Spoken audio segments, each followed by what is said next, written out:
آج امت جس کرب کے عالم میں گزر رہی ہے تمہیں اندازہ ہے؟ ہزاروں نوجوان جیلوں میں آج بند ہیں ہمارے، جن کا نہ کوئی افطاری کا انتظام نہ سحری کا انتظام۔ تم تو رمضان میں باہر گھوم رہے ہو، رمضان کی رونقیں دیکھ رہے ہو، رمضان کی بہاریں دیکھ رہے ہو۔ امت مصطفیٰ کے ہزاروں نوجوان آج جیل کی سلاخوں کے پیچھے ہیں۔ ہمارے کئی علماء بھی اندر بیٹھے ہوئے ہیں، کبھی کبھار ان کی یاد آتی ہے تو ہمارے لقمے کڑوے لگنے لگتے ہیں، پھیکا لگتا ہے کھانا کہ ہمارے بھائی بے قصور جیلوں میں بند ہیں۔ یہ کس لیے کہ ظالم آج ننگا ناچ ناچ رہا ہے۔ اے نوجوانوں، آفتیں اس قدر ہمارے سروں پر آ چکی ہیں کہ اب ہمارا کیا محفوظ رہا اس ملک میں؟ سوچو تو ذرا صحیح، پہلے ایسا تھا کہ دور دراز سے کوئی سازشوں کے جال بنتے تھے، آمنے سامنے کوئی نہیں آتے، لیکن اب حالات ایسے ہو گئے کہ سامنے تمہارے تلواریں لہرائی جا رہی ہیں، سامنے تمہارے چاقویں لہرائی جا رہی ہیں، سامنے تمہیں مار ڈالنے کی باتیں کی جا رہی ہیں، لیکن کچھ بھی یہاں پر گورنمنٹ ایکشن نہیں لیتی۔ ایسا لگتا ہے کہ آج مسلمانوں کی ویلیو اس ملک میں چونٹیوں اور مچھروں سے بھی کم کر دی گئی ہے کہ کوئی مار دے تو کوئی پوچھنے والا بھی نہ ہو۔ یہ سب کیا ہمارے اوپر آفتیں آج نہیں ہیں؟ یہ ساری مصیبتیں آج نہیں ہیں؟ میں کبھی کبھار سوچتا ہوں کن کن مسائل پر آج میں گفتگو کروں، کن کن مسائل پر علماء سے بحث کریں، میٹنگ کس بات پر لی جائے، کانفرنس کس بات پر لی جائے۔ ہم سوچتے ہیں کہ ہمارے بچوں کے معاملات آج خطرناک ہو چکے، جوانوں کی حفاظت پر بات کی جائے، جوانوں کو بیدار کیا جائے، ان کی غیرت کو بیدار کیا جائے، لیکن پھر پتہ چلتا ہے کہ ہماری بچیوں کے حجاب بھی خطرے میں ہیں۔ اب ہم بچیوں کے حجاب پر آتے ہیں کہ سوچتے ہیں ہماری بہنیں، ہماری مائیں، ہماری بیٹیاں، آج ان کی عزت اور عفت خطرے میں ہے۔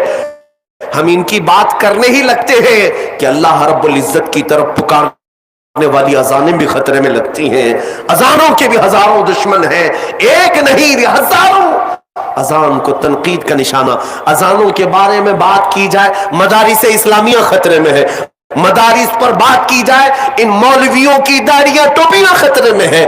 اگر ان کی بات کی جائے، کن کن مسائل پر میں آج بات کروں اے جوانوں، یہ سب باتیں کی جائیں ایک طرف، لیکن تم کیا نہیں دیکھتے روز صبح اٹھتے ہیں میرے مصطفیٰ کو اس ملک سے ایک نئی گالی دی جاتی ہے، میرے مصطفیٰ کو اہانت کا نشانہ بنایا جاتا ہے، میرے آقا صلی اللہ تعالیٰ علیہ وسلم کو گندی گالیاں دی جاتی ہیں۔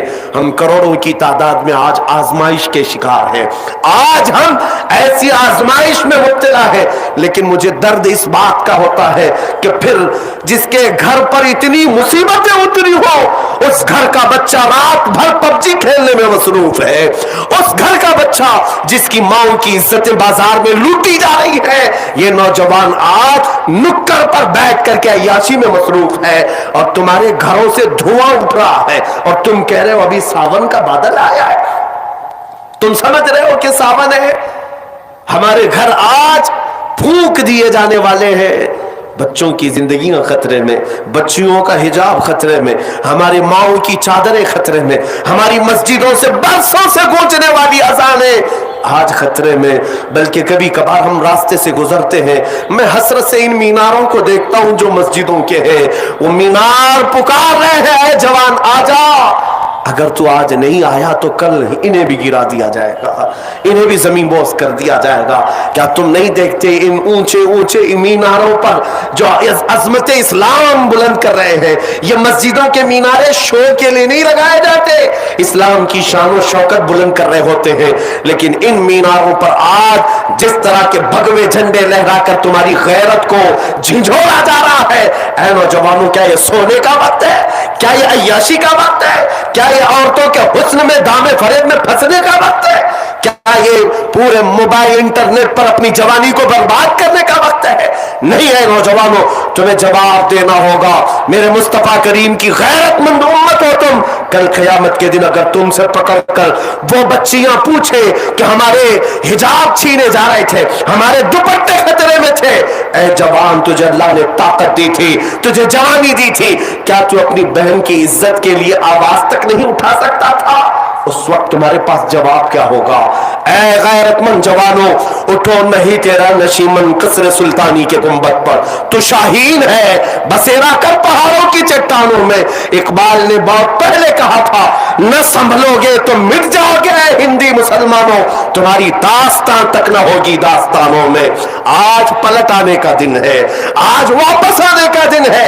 آؤ اللہ رب العزت کی بارگاہ میں اپنے نبی کو گواہ بنا کر کے کہو بہت جی لیا ان عیاشیوں میں، بہت جی لیا ان رنگینوں میں، بہت جی لیا ان رانائیوں میں، اب وقت ہے میرے مصطفیٰ کے رخ جمال جہاں آرا کو دیکھنے کا وقت ہے۔ اے جوانو آؤ پلٹ آؤ، ابھی بھی وقت تمہارے پاس ہے، ابھی بھی وقت تمہارے پاس ہے۔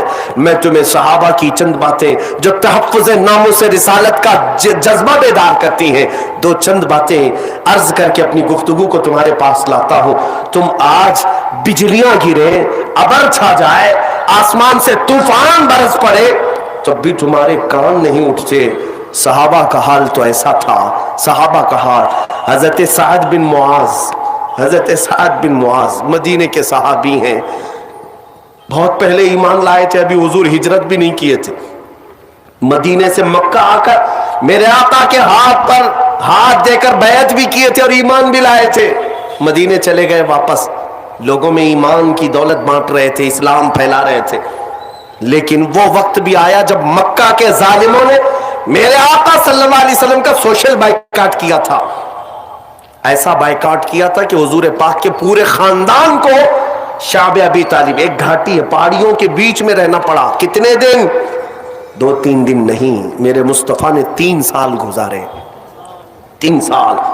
مکہ والوں نے ایسا بائیکاٹ کیا تھا کہ کوئی ان سے ملنے نہیں آتا، کوئی خرید و فروخت نہیں، کوئی سامان نہیں دیتا، مسافت تک نہیں کرتا، سلام بھی نہیں کرتا، کوئی ملاقات نہیں۔ ان ایام میں میرے آقا صلی اللہ تعالی علیہ وسلم پر ایسے دن آئے کہ آپ نے درختوں کے پتے کھائے، کئی دن تک پتوں پر گزارا کیا، اور سوکھے چمڑے کو پانی میں ابال کر کے کھایا کرتے تھے، سوکھا چمڑا، اس کے علاوہ کچھ میسر نہیں۔ مکہ والوں نے اتنی اذیتیں دی ہیں میرے مصطفیٰ، لیکن میں آپ کو کیا کہہ رہا ہوں سنو، وہ رحمت للعالمین تھے، ہر چیز کے تحمل رکھتے تھے۔ سعد بن معاذ کی بات میں کر رہا ہوں، مدینے میں رہتے تھے، مدینہ خوشحال تھا، کھجوروں کے باغات کے جھنڈ ہیں، وہاں کبھی بھوک اور پیاس نہیں آتی، مدینے میں خوشحال تھے۔ سعد بن معاذ اچانک مدینے میں رہ کر کے چمڑے لائے اور ابال کر کھانے لگے۔ جن کے گھر میں خوب دولت کا ذخیرہ ہے وہ چمڑے کھانے لگے، اور کھجوروں کی بجائے پتے توڑ کر کھانے لگے اور روتے رہتے تھے۔ مدینے والے آ کر پوچھتے سعد یہ تمہارا کیا حال ہے، چمڑے کھا رہے ہو؟ کہتے کہ میری غیرت گوارا نہیں کرتی کہ میرے مصطفیٰ مکہ میں پتے کھا رہے ہو اور میں کھجورے کھاؤں، میں مدینے میں رہ کر کے نرم غذائیں کھاؤں۔ سنا ہے مکہ والوں نے میرے آقا کا بائیکاٹ کیا ہے اور کھانا تک پہنچنے نہیں دیتے، اس لیے جب تک میرے مصطفیٰ کریم صلی اللہ علیہ وسلم ان پتوں پر گزارا فرما رہے ہیں میں بھی کوئی نرم غذا نہیں کھاؤں گا۔ وہ 400 کلومیٹر دور رہ کر کے بھی نبی آخر الزمان صلی اللہ علیہ وسلم کی محبت میں دنیا کی لذتیں چھوڑ دی۔ میں تم سے پوچھنا چاہتا ہوں اے نوجوانوں، آج میرے مصطفیٰ کریم صلی اللہ علیہ وسلم کو اتنی اذیت دی جا رہی ہے، کیا تم نے اپنی عیش میں کبھی کوئی کمی کی؟ کیا اپنی زندگی کے شب و روز کو بدلا؟ وہ مصطفیٰ کریم صلی اللہ تعالی علیہ وسلم کو جس طرح سے آج پوری دنیا ٹارگٹ بنا رہی، نشانہ بنا رہی ہے، کبھی کبھار مجھے اس قدر کوفت ہوتی ہے دل پر کہ میرے ماں باپ کو، ہمارے ماں باپ کو کسی نے اتنی گالیاں نہیں دیں، اور ہمارے کان ہیں کہ میرے مصطفیٰ کریم کے متعلق کیا کیا سن رہے ہیں۔ آج ہزاروں پوسٹیں کی جاتی ہیں، مجھے آج میں کھل کر کے کہتا ہوں نہ یہ ڈپارٹمنٹ سے، نہ حکومت سے، نہ عہدیداروں سے کوئی امید نہیں، یہ کیا انصاف کریں گے؟ یہ سب اسی تھال کے چٹے بٹے ہیں، ان کی سب مرضی اور منشا سے ہوتا ہے۔ یہ میرے آقا کو پورا ملک جب نشانہ بناتا ہے، ان پاکھنڈیوں کو یہ کھلا چھوڑے رہتے ہیں، آزاد گھومتے رہتے ہیں۔